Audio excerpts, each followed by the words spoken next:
মা, তুমি চেয়েছিলে না তোমার মেয়ে সুখী হোক? সুখী আমি হয়েছি মা। এত বড় বাড়ি, এসি, ফ্রিজ, দামি গাড়ি, এমনকি শীতকালে জল গরম করার গিজারও। সত্যি মা, আমার অনেক সুখ এদিক থেকে।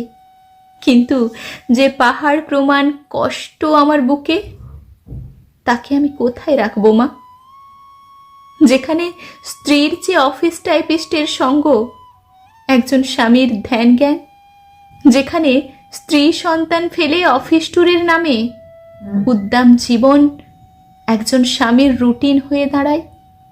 বলতে পারো মা, কি সুখ আছে সেই স্ত্রীর কপালে?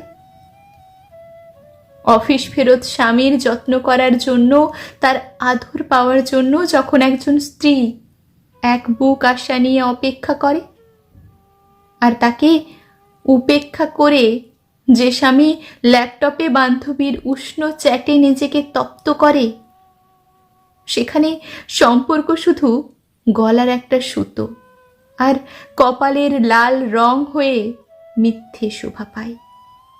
সেই সম্পর্কে কত সুখ আছে মা, বলতে পারো? হয়তো এটাই জীবন, আধুনিক জীবন, যেটা আমি শিখিনি মা। উচ্চ শিক্ষিত না হওয়ার জন্য কি করব বলো? বড় হলে দেখতে খারাপ হয়ে যাব বলে তোমরাই তো আমাকে 11য় পড়তে পড়তে বিয়ে দিয়ে দিলে।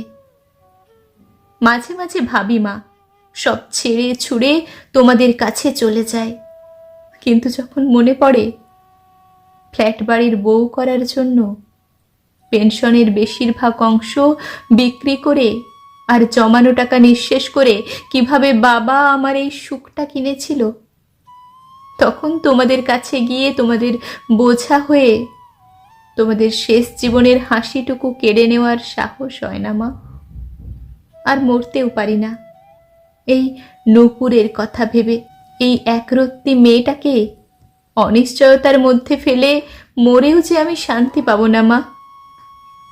কোনো মতে চলে যাওয়ার মতো পরিস্থিতি নিয়ে আমি বেঁচে আছি মা। আমার মতো অনেকেই বাঁচে এভাবেই, তাদের বাবা মায়ের মুখে হাসি ফোটাতে। কিন্তু মা, যে সুখ সহস্র কাঁটা হয়ে হৃদয়কে বিদ্ধ করে, যে সুখ যন্ত্রণার আগুন হয়ে অন্তরকে ছারখার করে, সেই সুখ যেন কোনো বাবা মা তার মেয়ের জন্য না চায়।